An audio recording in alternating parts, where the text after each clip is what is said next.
Um, so good afternoon, and thanks for joining us on one of Instant podcasts. We're joined today by Pauline Roussel from Coworkies, who has spent an inordinately long period of time visiting, traveling, writing up, and experiencing co-working spaces around the world. I think you've visited as many as 500 now. Was it that many? It's very close to 500. We are around 435, yeah. Amazing. COVID stopped our Your travel. travel, exactly. So we had to kind of stop, but we are ready to start anytime soon again.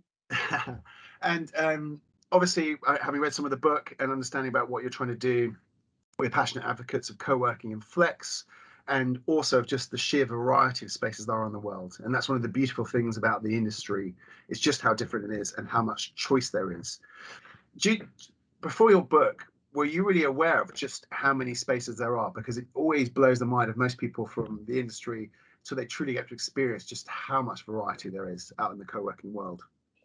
I wasn't. I have to say that prior to co-working, I was working in marketing and communication. So I had no big understanding of what the co-working world was. And when I moved from Paris to Berlin, I started working as the chief happiness officer, so general manager of a co-working space that was primarily for startups. So, like many of us, when I entered the co-working world, I thought co-working was primarily for startups and freelancers. But actually, traveling completely expanded our thinking about co-working and the way it can be done, the way people consume co-working, and what kind of communities it can help. And we discovered fascinating stories and fascinating communities that are actually benefiting from the principles of co-working. And this is one of the things that I've loved presenting over the years, and love being part of the flex space community. It's just the personalities behind all of them, and each space seems to have its own different personality, and there's always real characters who are running the space, like a chief happiness officer or similar.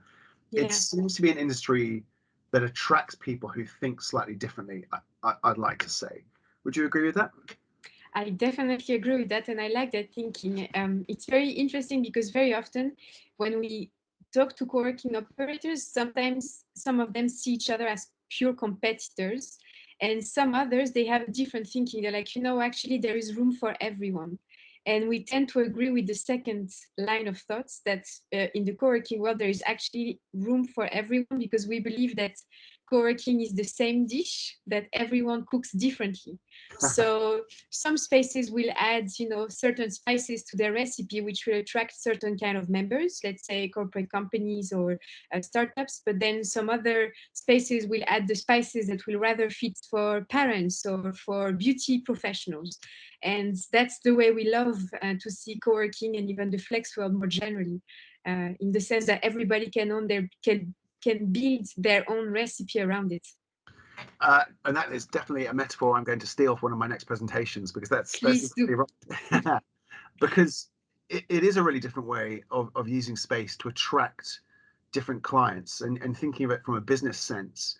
The best operators always do that so well. They know their audience, they know what appeals to their audience, they become laser focused on bringing the right mixture of amenities and design to attract people. And this is what I think the rest of real estate has slightly struggled with co-working. They Mhm. didn't get it, and they still don't quite understand how good co-working spaces are at Yeah. bringing in the right clients.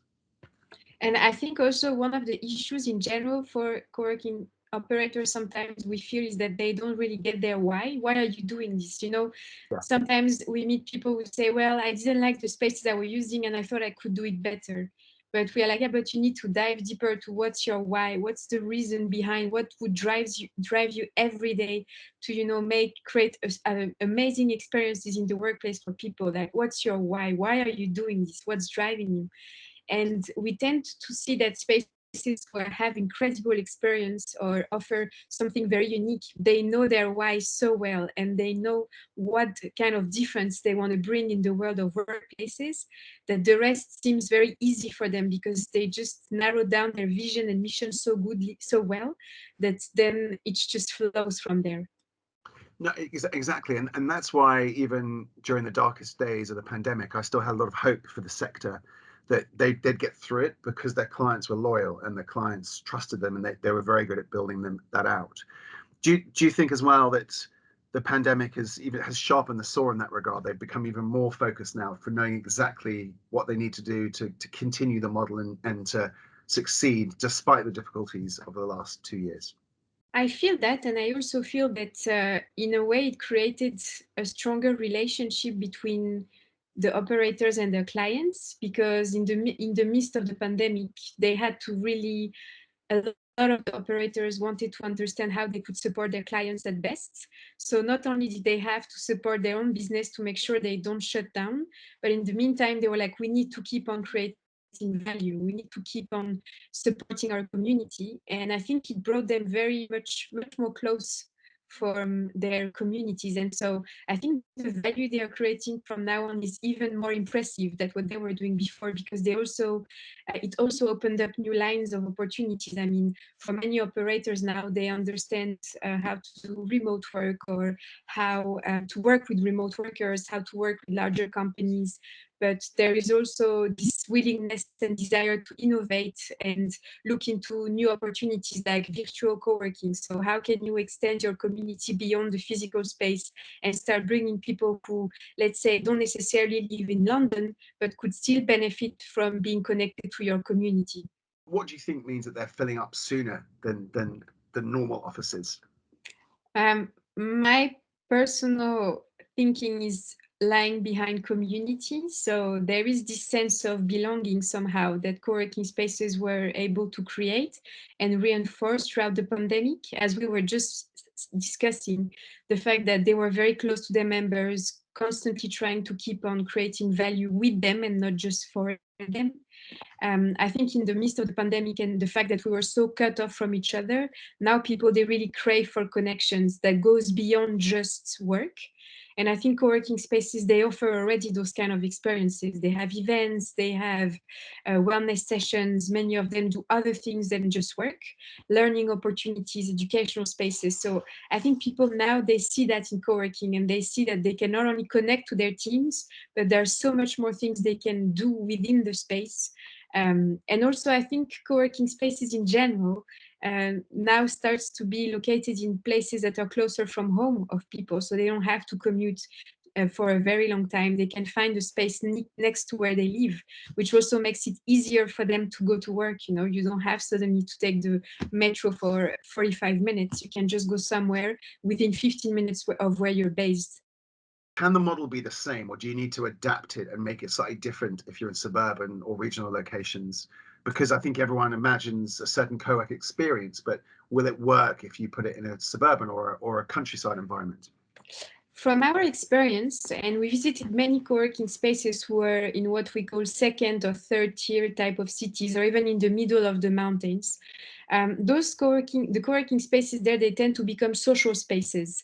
So they are not just spaces where people go to work. They're also places where people go to, integrate and kind of like mingle or get to know better their city or get involved in some community activities. So I think the social element in suburban spaces is probably much more strong and developed than it would be in cities like Paris or London, where you have so much more co-working spaces that people can kind of like pop in and out depending on how their day look like. Yeah. I think in suburban cities or areas, it's a little bit more difficult to do that, because you don't have yet co-working spaces at every corner of the street. But you still have co-working spaces where you can meet others, which in many areas, it's not that easy yet. So I think they are very, very social spaces. And do you think that community-based part of co-working will help people who come from corporate environments? Is it something they get used to and embrace? Because they'll have slightly different reasons for using the space, right? So did that become part of the picture? I think at first, and this is part of the work we do with the consulting side of our work, we help larger companies to understand the principles of co-working. Because it's true that if you approach co-working as thinking it's just a workplace, then you won't get much out of it. And I think for many corporate companies who tried co-working spaces prior to COVID, this is kind of what happened to them. They were excited by the idea of having co-working, they tried it, but then the community element wasn't so strongly felt. Yeah. So part of our work is to show them actually that there are spaces and there are brands that can actually really resonate with the vision and the mission of their companies. They just have to find the right partner or the right brand that can propel their employees or make them live a certain experience that they don't necessarily get to live either in their own office or in brands that might not be the right fit for them. But then I believe, because we've seen it many times, that corporate companies who really can embrace the magic of co-working, what happens afterwards is that they try to implement its principles within their own company. And what's beautiful is that you start seeing community managers, which is a pivotal job in co-working spaces, being implemented within corporate companies. And that's really good because it completely changed the perception or the way you bring people together into a more community-driven approach. So it's also something very new and very related to our times where we want to live more than just go to work. And I think community managers have this element that they can create some magic beyond the purpose of going to the office. So I think there's a lot corporate companies can learn from co-working spaces or collaborative workplaces. And we always invite them to try as many as they can, so they can experience different brands, different services. And the work you guys do is really helpful for them because you really help them see that it's not just about one brand. There are so many that you can try and experience. Do you think the market still has a lot more room to grow and expand?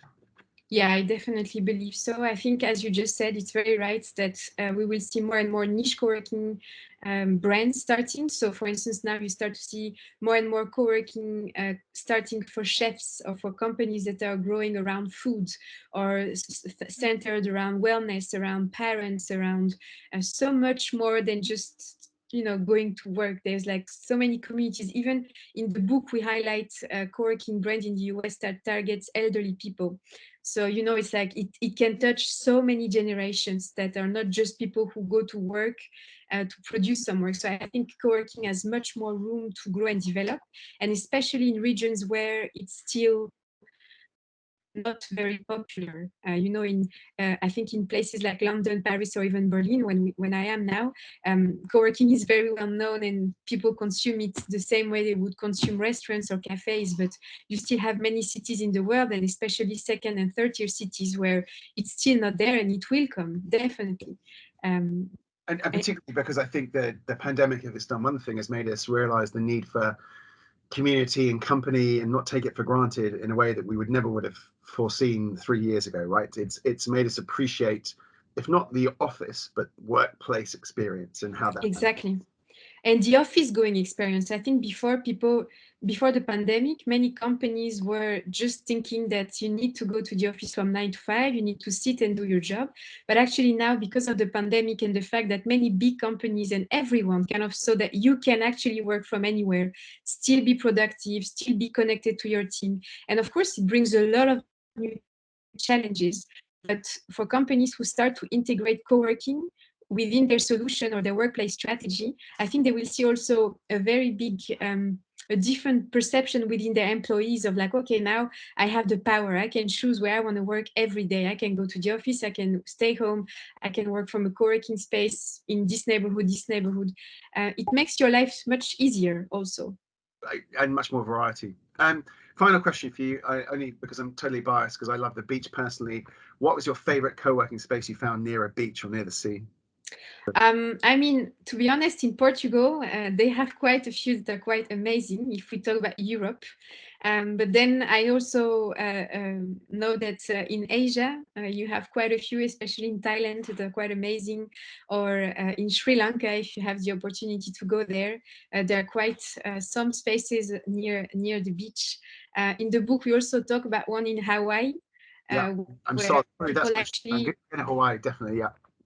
exactly. So you need to go there, and the bonding activity is, of course, surfing. So yeah. For the beach in the book, you can find quite a few, and I should say Madeira, an island, a Portuguese island in between America and Europe, is also getting very popular, and we have a co-working space there, which is also nearby the beach. So definitely worth checking out if you go there. Amazing, Pauline. Thank you so much for joining us this afternoon. Thanks for having me. No, pleasure. Really amazingly eloquent answers, and also we'll put a link to the book and ways to get hold of you within the details of the podcast, or you can always drop me a line to get in touch. But Pauline, once again, thank you for your time and for joining us today. Brilliant. Thanks for having me.